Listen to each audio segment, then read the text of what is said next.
on our agenda.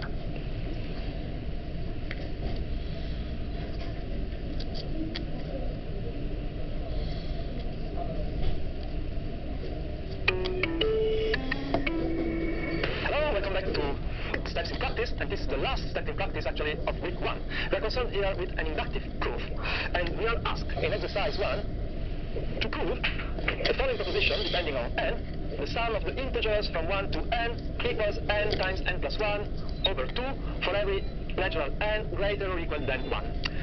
If you remember, we met this formula in the previous step, and actually we proved it with the Gauss method. Here we're asked to prove it by induction. So in a different way. The first inductive step is to prove it for the first value of n. That is, to prove that P of 1 is true. We already checked it, you remember? But let us do it again. P of 1 states that 1 is equal to 1 times 1 plus 1 over 2. Well, but this is 1, and this is 1, so of course it is true. Now, let us take a particular natural m greater or equal than 1, and assume that the proposition is true at level m. That is, assume that P of m is true. So, notice, we didn't prove P of m, we assumed that it is true. Like P of 1, we know that it is true. So we assume that P of m is true. This means that we know for sure that the sum of the integers from 1 to m is equal to m times n plus 1 over 2. Just for this particular m, it may be m equal to 100, to 90. Okay? What we need to prove is that P of n plus 1 is true. So we prove that P of n plus 1 is true. P n plus 1 says that the sum of the integers from 1 to n plus 1, well, must be equal to that formula with n replaced by n plus 1. That is n plus 1 times n plus 2 over 2. And we have a question mark here, because we do not know if it is true. We want to prove this. Now you see, we have information about the sum of the integers from 1 to m, and we can use it somewhere. But the associativity of the sum allows us to sum the first n plus 1 natural numbers by summing first the first n natural numbers, and then n plus 1. Now, thanks to P of m, we know that this is equals n times n plus 1 over 2. So I make use of the fact that the sum of the first n integers equals n times n plus 1 over 2. And then we add n plus 1. Now, if we write this with 2 on the denominator, it becomes n plus 1 times n plus 2 times n plus 1 over 2, which is exactly n plus 1 times n plus 2. I use here the distributivity of the product over the sum, divided by 2. Well, if you compare what we want to prove with what we proved, well, we understand that we did it. So, the conclusion, thanks to the induction principle, well, tells us that the proposition P of m is true for every n greater or equal than 1. And this ends exercise 1, and not only exercise 1, also the practice steps of week 1. So see you next week.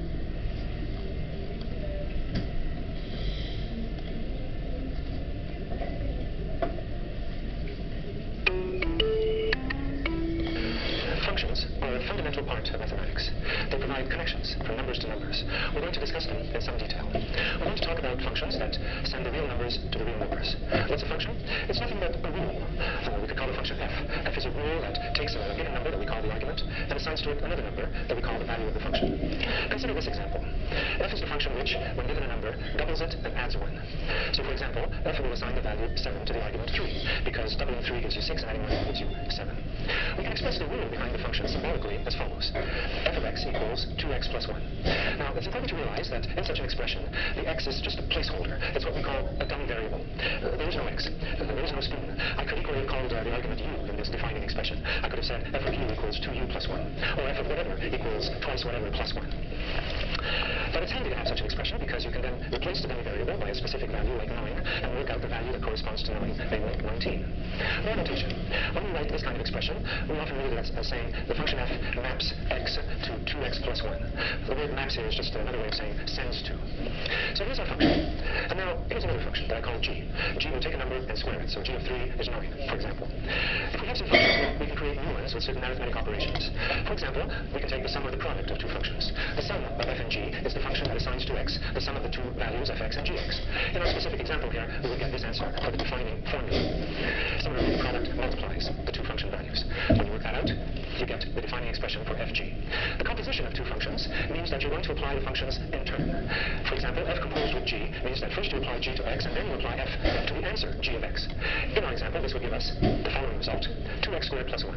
We can also compose the two functions in the opposite order. The function g composed with f would give us f of x squared, which when worked out gives us this expression, which we notice is different from the composition of f with g above. In other words, the order makes a difference. The composition operation is not a commutative one. You'll get a different answer depending on the order. So we have f, we have g, we can also form the quotient, f over g. In our specific example, this will give us the defining rule that you see. And now a new consideration comes to the fore, because you see that this formula presents a problem when x is 0, because then the denominator would be 0, and we don't want to divide by 0, it's undefined. So, in other words, the quotient is naturally restricted to those numbers x that are different from 0. That is, the set r minus or delete 0. More generally, any given function phi has a subset associated with it called its domain, often called capital D, the set in which we define the function. We use the notation that you see to express that the function phi maps D to the reals. The domain of a function can sometimes be prescribed. It can be given. For example, we might wish to consider our function f of before only for positive values of x. That's perfectly all right. Often, though, the domain is implicit. It's taken to be the largest set upon which the defining formula makes sense. Here's an example. Observe the defining formula for this function. What do you think the natural domain of the function is? Well, you see that the formula presents a problem when x equals 1 or x equals 2. If you delete those 2 points from the reals, you'll have the natural domain of the function. The notation that you see is read as phi maps D to the set E. Now, I've introduced a new set E here. This notation indicates that the values of phi always lie in the set E. What is the smallest possible choice we could make for a set E of this type? Well, the smallest possible choice, called the range, would be the one that includes all the possible values of phi as the argument x varies over the domain D. And that's the definition of range. Here's an example. I define the function h as you see. Now, we do remember that the defining formula is not the function. It just simply gives a way of remembering how the function operates. The function is a rule. We want to find the domain and the range of this function h. As regards the domain, we see that it suffices to avoid the value x equals 1. So we find the domain to be r delete 1. What about the range, though? Can you see that the values of h are always strictly positive numbers from the very nature of the formula? So therefore, it's clear that the range of h will be included in the strictly positive numbers. I claim that any strictly positive number will be in the range. Let's show that now. Let r be any strictly positive number. Then 1 over r is also a strictly positive number, and there certainly is an x for which absolute value of x minus 1 equals that 1 over r, because that means the distance from x to 1 is 1 over r. If you take reciprocals here, you get an expression which you can recognize as saying h of x equals r. In other words, every positive, strictly positive r is the image under the function h of some x. So the range, therefore, is the set of all strictly positive numbers.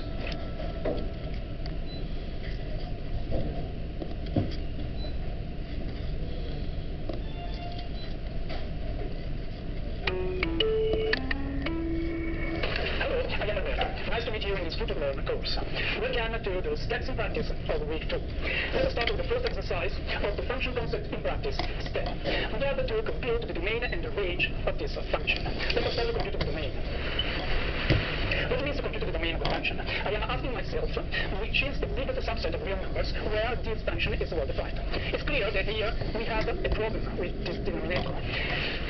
As we know, the denominator cannot be equal to 0. Therefore, we have to impose that x squared minus 1 is different from 0. That means x is different from plus and minus 1.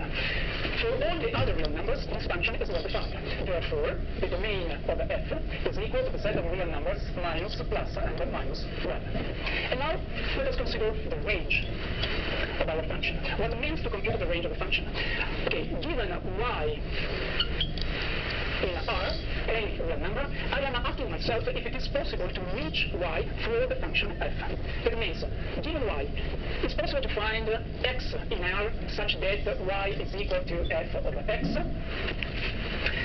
F of x is equal to 1 over x squared minus 1. Therefore, the problem is, given y, the equation y equal to 1 over x squared minus 1 admits some solutions in x or not.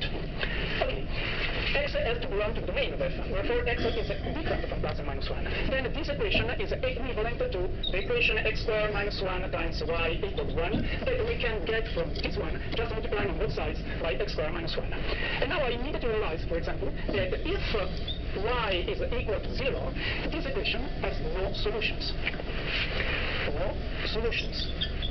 What means? It means that 0 does not belong to the range of our function f. Now assume that y is different from 0. Then we can divide on both sides by y, and this equation is equivalent to x squared minus 1 equal to 1 over y. That is x squared equal 1 over y plus 1, which is equal to 1 plus y over y. Now we have to consider this new equation. Okay, since x to the square is always greater or equal than 0 for any real number, then we can solve this equation if and only if 1 plus y over y is greater or equal than 0. Then we find the condition 1 plus y over y greater or equal than 0. Okay, let's try to understand better what this condition means. We have the following possibilities. First possibility, 1 plus y over y equal to 0. Second possibility, 1 plus y greater than 0 and y greater than 0. And the third possibility, 1 plus y less than 0 and y less than 0. Okay, the first one means exactly y equal to minus 1. The second one means, okay, the first is y greater than minus 1 and y greater than 0. Then this is equivalent to y greater than 0. And the third condition, this means y less than minus 1 and y less than 0. This is equivalent to y less than minus 1. Okay, then if y is equal to minus 1, or y is greater than 0, or y is less than minus 1, in all these cases, our equation admits a solution, and therefore we have elements of the range of f. Then we can conclude that the range of f is obtained joining all the real numbers which are less or equal than minus 1, and all the real numbers that are strictly greater than 0. Thank you for your attention.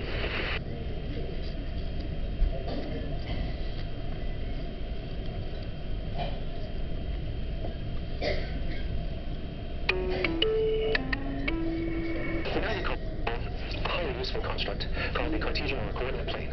It was invented by René Descartes in the 17th century, and yet it's strangely familiar to us today in view of GPS coordinates. What is it about? Well, we have a flat infinite plane, and we place on this plane a horizontal axis, as we did for the real numbers. We choose where the 0 will be, and then through that point, we place another copy of the real line, but this time vertically. These two axes together will allow us to precisely describe the position of any point on the plane. Take this one, for example. How do we determine exactly where it lies and describe it to someone else? If we take a vertical line through a point, it will intersect our original horizontal axis in one point. As we know, that defines a real number. Let's call it x. Similarly, if we take a horizontal line through the point, it will intersect the vertical axis in the point, which will, in turn, define a number called y, let's say. Well, that pair of numbers, xy, is called the pair of coordinates of the point we started with. Notice that we've placed them in parentheses, and they describe what we call an ordered pair. The order of x and y matters. Now, in this example I've chosen, you can see that the coordinates will both turn out to be positive numbers. If I had a point in the lower left quadrant, for example, I could proceed exactly the same way to find the coordinates, but in that case the x would be negative and the y would be negative as well. Similarly, if I looked in the upper left quadrant, I would get a negative x and a positive y, and in the lower right quadrant, a positive x and a negative y.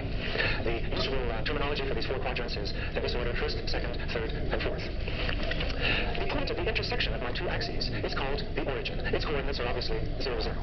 More terminology: the horizontal axis, for obvious reasons, is referred to as the x-axis, and the vertical axis is referred to as the y-axis. Sometimes you call x and y the abscissa and the ordinate. Let's now talk about the graph of a function, a most interesting concept. I give myself a function f, and some notation, we often write y equals f of x, y being a substitute for the values of f. When you do this, x is called the independent variable, and y the dependent variable. For evident reasons, I think. You normally choose x first, and then the value of x determines the dependent variable y through the function f. The graph of the function f means all points whose Cartesian coordinates are of the form x, f of x. And it is a very useful tool to provide a graphic image, literally, a graphic image of the function. Let's take an example, the function f of before. I give myself coordinate axes. I'm going to indicate what the scale is on these axes for x and for y. You notice the scale is different, but that's all right. This is very commonly the case. Let us call the graph of the function capital G. Here's a way to generate points that are on the graph. I choose a value of x, and I evaluate f, and that'll give me the y. For example, f of 0 is equal 1. That means, by definition, that the point 0, 1 is on the graph of the function. Let's put it into the picture. There it is. Similarly, f of 1 is equal 3. That tells me the point 1, 3 is on the graph. I add that to the plot that I'm making. f of 2 is 5, gives me this point, and f of 3 is 7, gives me yet another. I can also take negative values of x. f of minus 1 is minus 1, which means the point minus 1 is on the graph. Let's add it to the picture. When we have enough points, we can comfortably draw the graph, and you know it looks a lot like a straight line. In fact, it is a straight line. It's a straight line because f is an affine function. What does affine mean? A function f is affine if its defining formula is of the form mx plus b for two parameters m and b. It's a general fact that the graph of an affine function is a line. The parameter m is called the slope of the line, and in fact it measures how steep the line might be and whether it's going up or down. If m is positive, for example, the line goes up as we move to the right. If m is negative, it goes down, and if m is 0, then you have a flat line, a constant function. The parameter b is called the y-intercept of the line for the following simple reason. If you look at the point where the line intersects the y-axis, it describes the value y equals b. We'll have more on graphs in the next segment.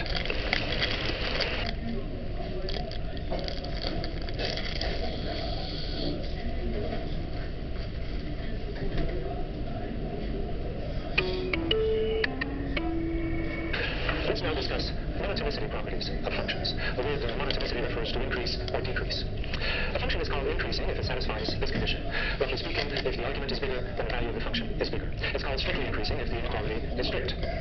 We can turn for an example to our affine functions that we discussed before. A function of the form mx plus b is increasing if and only if its slope m is a positive number. If m is positive, you have an increasing function. If m is negative, you have what is called a decreasing function. And if m is 0, you have a constant function. Let's examine now the graph of the function g that we saw before, g of x equals x squared. We give ourselves some coordinate axes, we plot a few points, and we trace the curve of the graph, and we come to something very famous, a curve whose name is in the dictionary. It's called a parabola. Satellite dishes, incidentally, are of parabolic shape for a very focused reason that I won't get into. Now, this function g is an even function. That means it assigns the same value to minus x as it does to x. What that means for the graph is that the graph displays a certain symmetry. The graph is symmetric, we say, with respect to the y-axis. The meaning of this, if we look at the right-hand branch of the graph, when we rotate it around the y-axis, we come upon the left-hand branch. This is symmetry with respect to the given axis. So here's our function, and there's its graph. I ask you, is g an increasing function? Well, clearly not. G decreases when you're on the left of 0, and it increases when you're on the right. However, let us observe that if we were to restrict attention to the positive x's, then it would be an increasing function.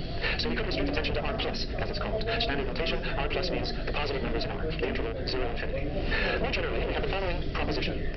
For any positive integer n, the function phi, defined to be the nth power of the argument, is a strictly increasing function on r plus. Here, of course, x to the n, or x power n, nth power of x, means x multiplied n times. That proposition we're now going to prove because we haven't had the fun of doing the proof in a little while.